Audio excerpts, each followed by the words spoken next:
창세기 34장 말씀 우리가 함께 읽었습니다. 이 34장의 내용에서는 야곱의 딸이었던 이 디나를 강간하는 사건으로 인해서 그 사건에 대하여 복수를 감행하게 되었고, 그 일로 인해서 야곱이 또다시 큰 위기 상황에 처해진 내용을 우리에게 소개해 주고 있습니다. 세겜이라고 하는 성읍 근처에 그가 머물게 되죠. 거기에서 지체하고 오랜 시간 동안 거기에 있게 된 것이 이 사건의 중요한 배경이 되고 있다라는 것을 볼 수 있습니다.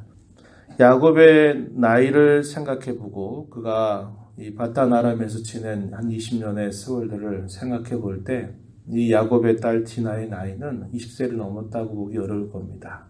그런데 어느 날 서급의 다른 여자들은 어떻게 생활하고 있는가 궁금해졌습니다. 그래서 그곳 성읍을 이 디나가 찾아가게 되었어요. 그런데 때마침 당시에 세겜이라고 하는 사람에게 강간을 당하게 된 사건이 발생되었습니다.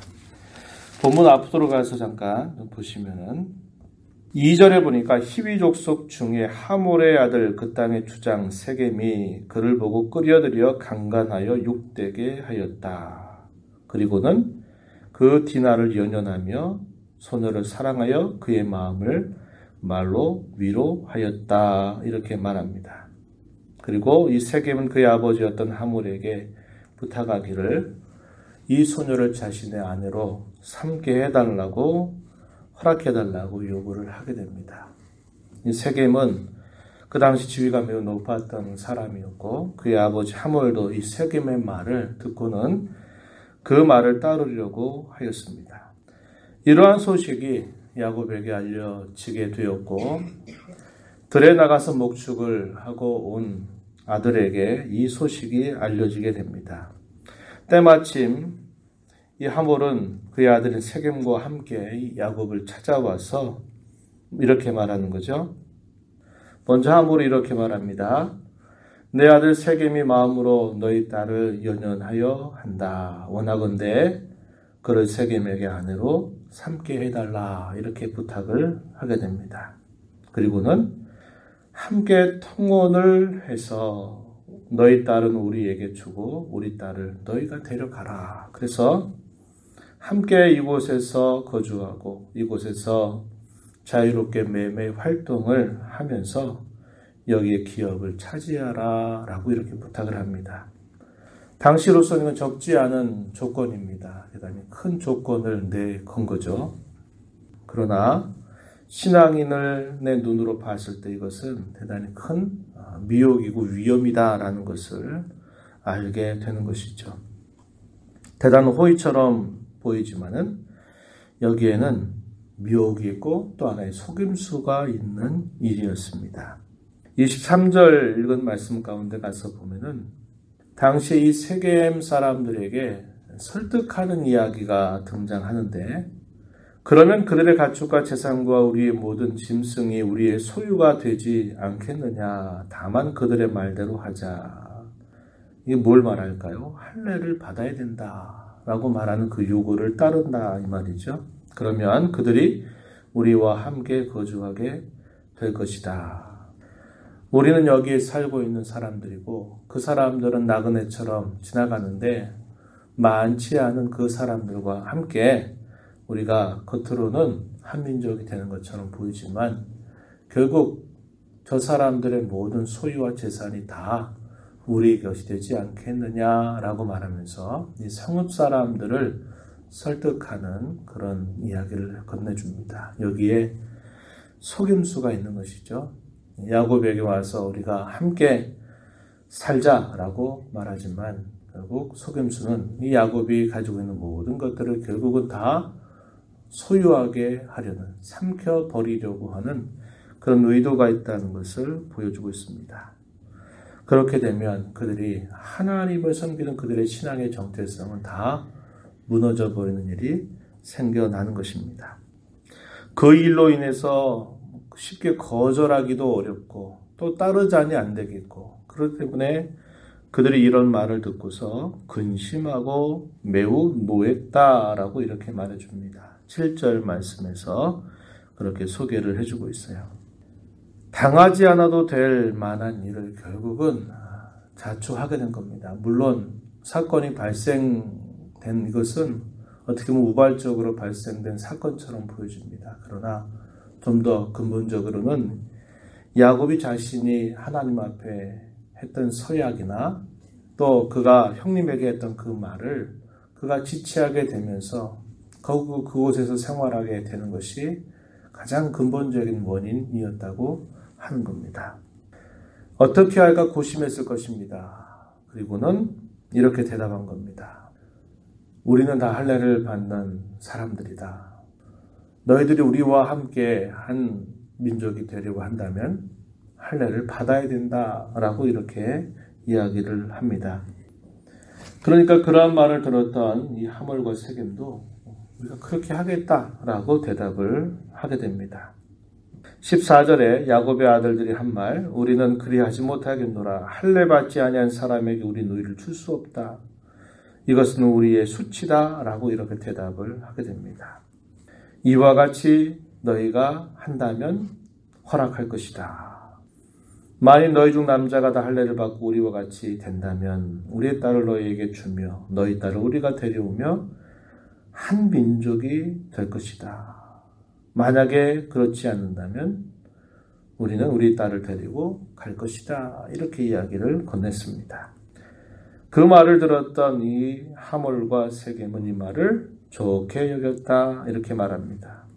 그리고 지체하지 않는 태도를 취하게 되는데 이것은 이 세겜이 디나를 사랑했기 때문이다. 라고 이렇게 말합니다. 그리고 이 세겜은 아버지 하몰의 집에서 가장 존귀하게 여김을 받았던 사람이다. 이렇게 말해서 그 말을 따라서 자신들의 족속에게로 가서 이들이 이러한 요구를 하는데 우리가 그 요구를 함께 따르고 그러다 보면 결국 그들의 모든 가축이나 재산이나 그들의 모든 소유가 다 우리 것이 되지 않겠느냐 말하면서 그 사람들에게 할례 행할 것을 설득하게 됩니다.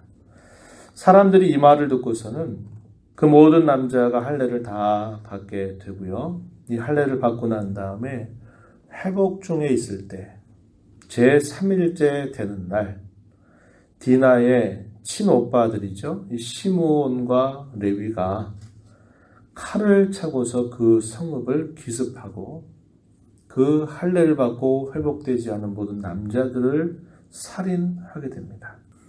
어느 정도까지 이렇게 했느냐 보니까 하몰도 죽이고 그의 아들이었던 세겜도 죽이고 디나를 그 집에서 데려왔을 뿐만 아니라 나머지 야곱의 아들들도 함께 그 일에 동참해서 그 시체가 있는 성읍을 함께 노략하면서 소유를 빼앗고 그들의 자녀와 아내까지도 사로잡을 정도로 아주 대단한 일을 행하게 된 것입니다. 이 일에 야곱의 아들들이 다 관여하게 된 것이에요.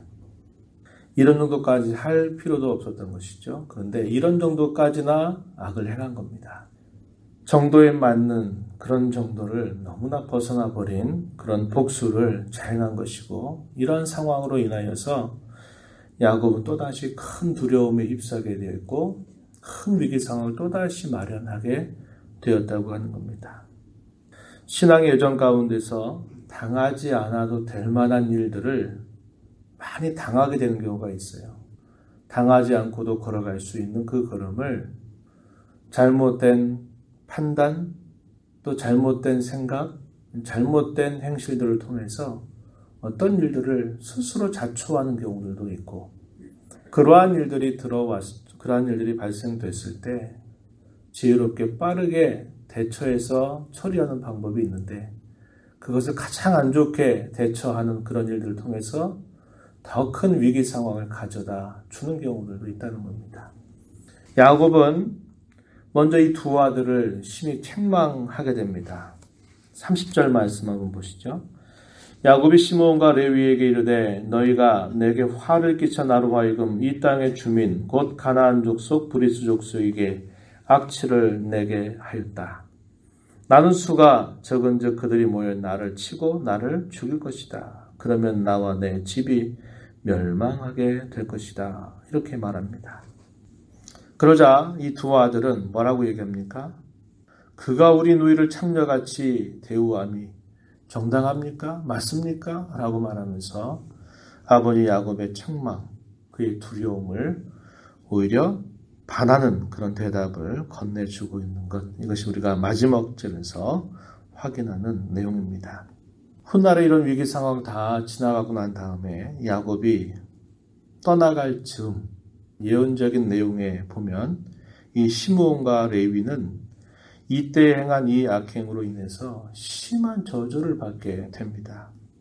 49장 7절에 이렇게 표현해요. 그 노여움의 혹독하니 저주를 받을 것이요 분노가 맹렬하니 저주를 받을 것이라. 내가 그들을 야곱 중에서 나누며 이스라엘 중에서 흩으리로다. 이렇게 말합니다. 그래서 이 시므온과 레위 지파는 여러 지파들 가운데 이렇게 흩어져 버리게 되는 일들이 따라오게 돼요. 왜 그러냐? 바로 이 사건 때문에 그런 겁니다. 얼마나 심각한 겁니까? 자기 여동생을 욕보였다 그래가지고 그곳에 있는 모든 사람들을 칼을 들고 가서 다 죽여버렸으니 얼마나 악행을 저지른 것이겠습니까? 그래서 그들이 결국은 이 야곱의 예언처럼 그렇게 나중에 흩어져 버리게 되는 일들이 따라오게 되는 것을 우리가 보게 됩니다. 우리가 이 말씀을 보면서 온전치 못한 순종, 반쪽 정도의 순종을 결국 행하다가 스스로 결국 주저앉고 안주해버리는 이 야곱의 모습, 이것을 보게 됩니다. 그가 하나님 앞에 서야겠던 그 말씀을 하나님이 그에게 기억나게 하시고 삼손 라반의 집으로부터 안전하게 빠져나올 수 있도록 하나님께서 도와주시면서 네가 서야겠던 그곳으로 올라가라 하시는 말씀을 하셨지만 그 서약을 또 잊어버리게 된 것입니다. 또 안주하는 그들의 삶이 결국은 이러한 위험을 당하게 되었다는 것을 우리가 보게 되는 것입니다. 이러한 위기 상황을 만나지 않으면 그는 하나님을 또다시 생각지 않고 또 잊어버리는 삶을 살게 된 것입니다. 하나님께서는 야곱을 하여금 이런 위기 상황을 허용하셔서 다시 하나님을 찾게 하시는 이런 일을 행하고 계심을 우리가 보게 되는 것이죠.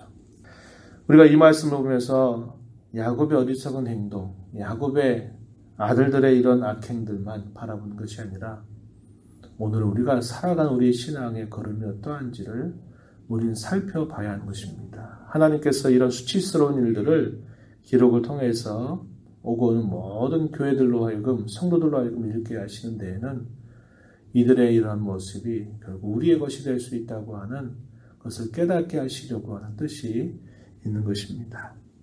이 말씀을 보면서 내가 하나님 앞에 온전하게 순종의 삶을 살고 있는지, 내 삶은 또 하나님 앞에 그분의 뜻을 내가 망각하고 안주하는 삶을 살고 있는 것은 아닌지 우리의 모습들을 돌아보면서 우리의 신앙을 하나님 앞에 바르게 세워가고 그분의 은혜를 구하면서 앞을 향해서 전진해 가는 신앙의 걸음이 되기를 바랍니다. 하나님 아버지 감사드립니다. 이 새벽 시간에 또 저희들을 주께로 인도하여 주셔서 함께 또 오늘도 우리에게 주시는 말씀에 귀를 기울여 듣게 하시고 우리의 신앙의 걸음을 말씀 앞에 비춰보며 걸음을 다시 한번 다져가게 해주셔서 감사드립니다. 하나님의 은혜로 말미암아 살아온 삶임을 끊임없이 보여주고 그의 삶의 큰 위기 상황들마다 하나님이 간섭하셔서 이 야곱을 도우시고 인도해 가시건만 그의 위기 상황이 지나가게 되면 또다시 자신이 무엇을 해야 될지를 잊어버리고 삶에 주저앉고 안주해버리는 그러한 모습을 보여주었습니다. 그로 인하여서 또다시 큰 위기 상황을 맞게 되는 것을 자초한 모습을 우리가 오늘 말씀을 통해서 살펴봅니다. 저희들이 하나님을 섬겨 살아가는 우리의 신앙의 걸음이 어떠한지를 잘 돌아보고 위기를 만나면 하나님을 찾으면서도 저희들의 삶의 위기 상황이 지나가면 또다시 우리 할 도리를 망각하고 우리 마음대로 우리의 뜻대로 생각하고 살아가는 모습들이 없는지 다시 한번 깨닫게 하시고 이 땅에 사는 동안 하나님께서 저희들에게 약속하신 영원한 나라에 다다를 때까지 저희들의 신앙의 걸음이 안주하거나 주저앉거나 그렇게 살아가는 삶이 아니라 하나님의 뜻을 언제나 마음에 간직하고 그 뜻을 따라 살아가길 힘써가는 저희들이 되도록 인도하여 주시옵소서. 은혜의 보좌 앞에 나와서 또 아버지의 은혜를 구하며 시작하는 이 하루 복되게 하시고 또 주일을 앞두고 또 교회가 감당할 여러 가지 일들에 또 하나님께서 은혜를 주셔서 순종하게 이 모든 일들을 잘 이루어가도록 도와 주시옵소서. 우리 주 예수 그리스도 이름으로 간절히 기도하옵나이다. 아멘.